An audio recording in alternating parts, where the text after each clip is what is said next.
Hello बेटा।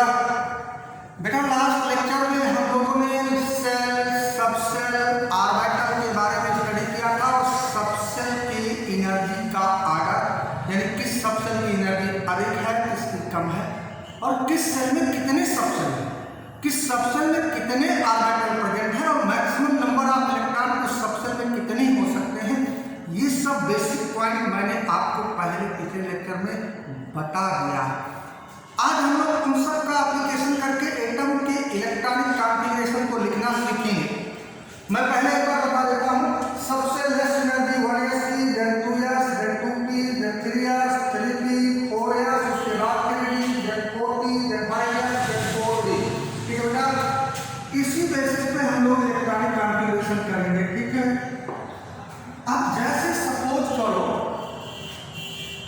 Atomic number 20 का कोई एलिमेंट है कैल्शियम, तो जितना एटॉमिक नंबर है अगर उसमें कोई चार्ज नहीं है तो उतने ही इलेक्ट्रॉन उसमें प्रेजेंट है। अगर एटॉमिक नंबर 20 है तो उसमें इलेक्ट्रॉन 20 है। अगर उसमें पॉजिटिव और नेगेटिव चार्ज नहीं है तो, क्योंकि पॉजिटिव चार्ज लगता है तो इलेक्ट्रॉन उसमें से रिमूव हो जाते हैं और नेगेटिव चार्ज लगता है तो उसमें इलेक्ट्रॉन ऐड हो जाते हैं। यह न्यूट्रल है। अब हम जानते हैं कि S में मैक्सिमम 2, P में मैक्सिमम 6, D में मैक्सिमम 10 और F में मैक्सिमम 40 मैक्सिमम। तो सबसे पहले जब हम इलेक्ट्रॉनिक कॉन्फ़िगरेशन इसका लिखेंगे तो 1s सिलेक्ट करेंगे and S can have maximum 2 electron. फिर हम लिखेंगे 2s can have maximum 2, S किसी का भी हो मैक्सिमम 2। उसके बाद मिलेगा हमको 2p and p can have maximum 6। उसके बाद मिलेगा 3s, s can have maximum 2, then 3p, p can have maximum 6। अब इलेक्ट्रॉन देखिए कितना बचे, 2, 2, 4, 6, 10, 2, 12, 6, 18, 2 इलेक्ट्रॉन बचे। अब 3p के बाद 4s आता है और ये लिख दिया 4s2। ये इसका इलेक्ट्रॉनिक कॉन्फ़िगरेशन हो गया। फर्स्ट ऑर्बिट, सेकेंड ऑर्बिट के 2 सबसेल, फर्स्ट में 2 इलेक्ट्रॉन, सेकेंड में 6 और 2 8 इलेक्ट्रॉन, थर्ड में कितना 8 इलेक्ट्रॉन, फोर्थ में 2 इलेक्ट्रॉन। अब जैसे मान लो हमें स्कैंडियम का लिखना है 21 है, तो 1s2, 2s2, 2p6, 3s2, s में मैक्सिमम 2p में से 3p6, 4s2। अब 3d आया और d में कितने इलेक्ट्रॉन बचा आपके पास, यहाँ पर 20 हो गया, 1 इलेक्ट्रॉन बचा। d में 10 तक हो सकता है लेकिन इलेक्ट्रॉन ही नहीं है। अब इसको आप अरेंज करते हैं। अगर आप अरेंज क्या करते हैं, ये देखो 3 वाला, ये 3 ऑर्बिट थर्ड ऑर्बिट का, ये भी थर्ड ऑर्बिट, या बीच में 4 आ गया, तो इसको फिलअप तो पहले यही होगा, उसके बाद d, लेकिन अरेंज करके हम लिखिए, इसको लिख सकते हैं 1s2, 2s2, 2p6, 3s2, 3p6, उसके बाद फिलअप किया 4s2, फिर फिलअप हुआ गया 3d1। ये स्कैंडियम का इलेक्ट्रॉनिक कॉन्फ़िगरेशन। मान लो ऐसे आपको Mn का लिखना है 25, तो आप लिखेंगे 1s2, 2s2, 2p6, 3s2, 3p6, फिर यहाँ पर किया 4s2, 20 हो गया। 5 इलेक्ट्रॉन बचे। 4s के बाद क्या आता है 3d, लेकिन उसको थर्ड ऑर्बिट का, तो यहाँ लिख सकते हैं आप 3d5, ये 25 का। मान लो ऐसे जीन का लिखना है आपको जिसका एटॉमिक नंबर 30 है, एटॉमिक नंबर 30, तो हम लिखेंगे 1s2, 2s2, 2p6, 3s2, 3p6, फिर यहाँ पर लग गया 4s2, 20 हो गया, 10 इलेक्ट्रॉन। 3d या d can have maximum 10 electron, तो 10। अब और होता तो 4s 3d के बाद जो है उसमें इलेक्ट्रॉन। ठीक है, बोलो बेटा, राइट। अब ऐसे अगर आप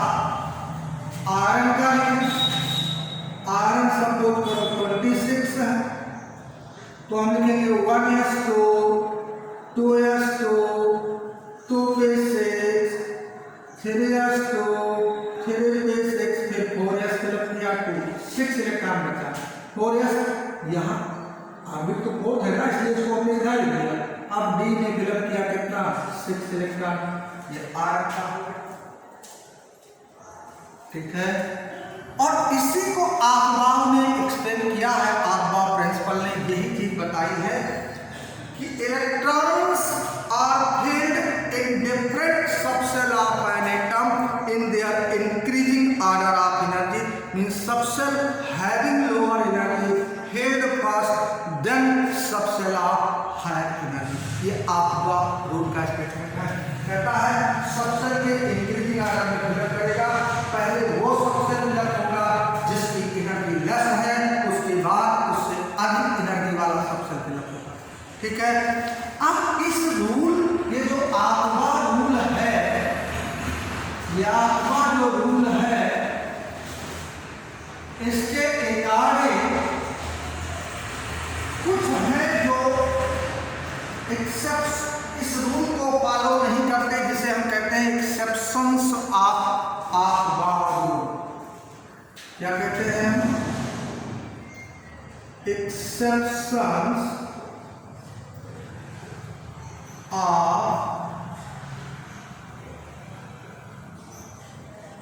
आफबाउ रूल, या आपका प्रश्न इसमें आता है एटॉमिक नंबर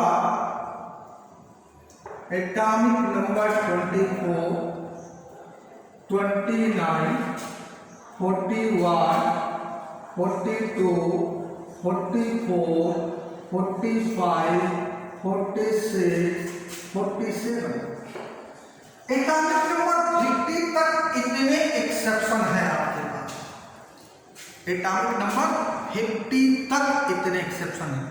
एक बात ध्यान दीजिए, अगर डी ऑर्बिटल है,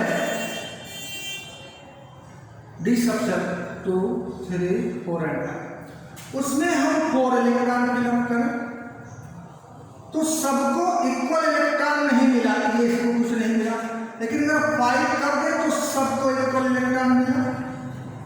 अगर 10 इलेक्ट्रॉन फिलअप करें 1, 2, 3, 4, 5, 6, 7, 8, 9, अब भी इक्वल मिला, यानी D5 है तब भी इक्वल है और D10 है तब भी इक्वल है।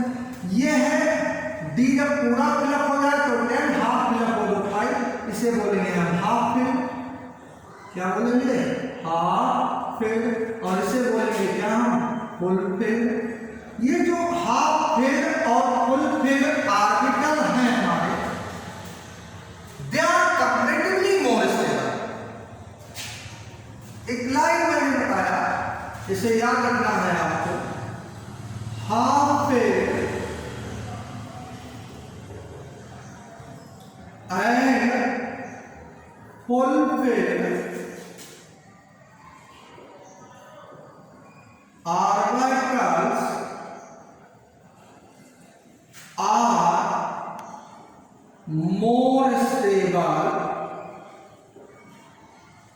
due to symmetrical distribution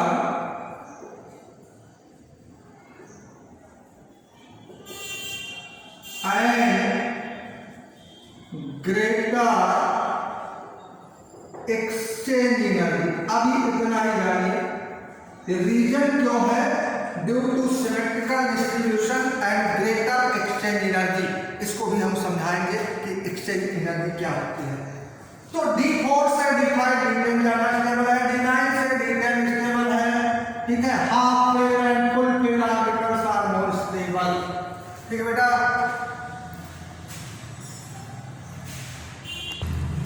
अब मैंने बताया बेटा कि एटॉमिक नंबर 1 से 50 तक 24, 29, 41, 42, 44, 45, 46, 47 ये एक्सेप्शन है जो आपका रूल या आपका प्रिंसिपल को फॉलो नहीं करते हैं। जैसे 24 हमने एटॉमिक नंबर 24, इसका एटॉमिक कॉन्फ़िगरेशन लिखें तो 1s2, 2s2, 2p6, 3s2, 3p6 4s2 और 3d4। ये आपका रूल के अकॉर्डिंग लिखा, बट ये इनकरेक्ट है। अब ये देखो d4 ना हाफ फील्ड है ना फुल फील्ड है। अब एक इलेक्ट्रॉन इसका इसमें ले आना है, ये रूल के अकॉर्डिंग तो ये होना चाहिए, लेकिन ये इसका क्रोमियम का करेक्ट इलेक्ट्रॉनिक कॉन्फ़िगरेशन है। तो करेक्ट क्या हुआ, 1s2 2s2 2p6 3s2 3p6 3d। एक इलेक्ट्रॉन इसमें अवॉइड किया, ये कितना हो गया 5 और ये कितना हो गया 1। ये भी हाफ फील्ड हो गया, ये भी हाफ फील्ड हो गया। And this one is correct electronic configuration. यही लिखना है आपको क्रोमियम का। ऐसे 29 कॉपर होता है, अगर उसका लिखे आप 1s2 2s2 2p6 3s2 3p6 4s2। अब यहाँ 9 बचा। अब ये भी एक्सेप्शन है, इसलिए ये भी इनकरेक्ट है इसका। ये कॉपर का इलेक्ट्रॉनिक कॉन्फ़िगरेशन इनकरेक्ट है। करेक्ट इसमें भी एक इलेक्ट्रॉन यहाँ पे है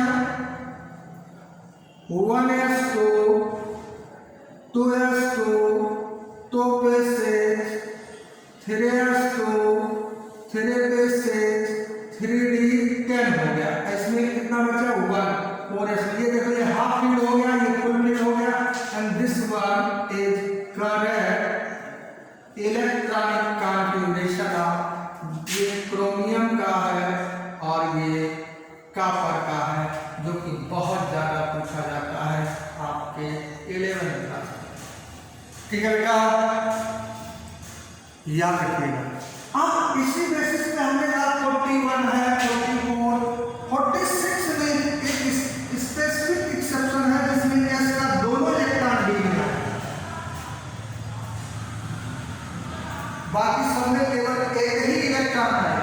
जैसे हम 41 में है, सो 1s2 2s2 2p6 3s2 3p6 4s2 उसके बाद 3d10 4p6। टोटल करो कितना हो गया 2 2 4 6 10 2 12 6 18 2 20 10 30 6 36 5 4p के बाद में 4p, उसके बाद में 5s2 4d3। ये होना चाहिए 2 2 4 6 10 2 12 6 18 2 20 10 30 6 36 2 38 ये। But this one is incorrect.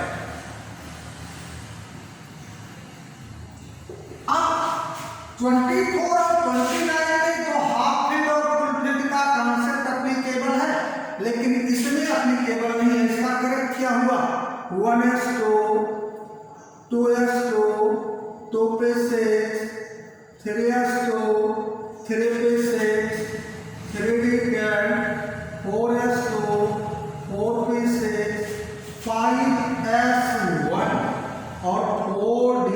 एक इलेक्ट्रॉन यहाँ से यहाँ आ रहा है 4। ये इसका करेक्ट इलेक्ट्रॉनिक कॉन्फ़िगरेशन है।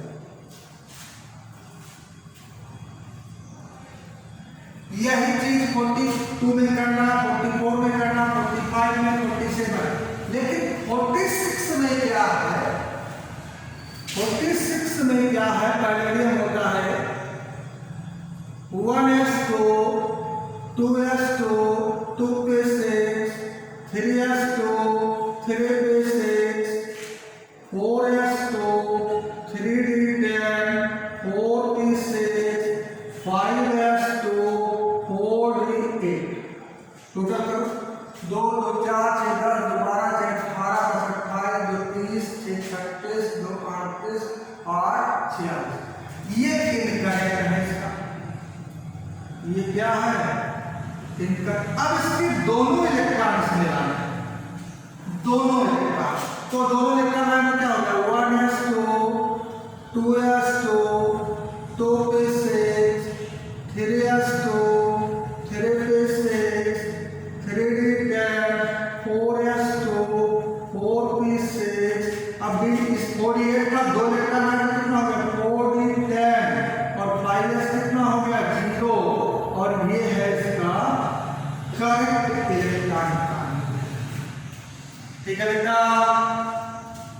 ओके, ये मैंने एटॉमिक नंबर 50 तक बताया एक्सेप्शन कौन कौन से हैं, जिसमें पैलेडियम का एक्सेप्शन बिल्कुल अलग है, इसके दोनों इलेक्ट्रॉन लास्ट वाले s पे पहले वाले डी में आ जाते हैं, ठीक है। बाकी 24, 29, 41, 42, 44, 45, 46, 47 दीज आर एक्सेप्शंस ऑफ बाप प्रिंसिपल, ठीक है बेटा। अब नेक्स्ट लेक्चर में हम लोग कैटायन और एनायन का इलेक्ट्रॉनिक कॉन्फ़िगरेशन लिखना सीखेंगे। इतना तैयार कीजिए आप कायदे से, ठीक है बेटा। ओके।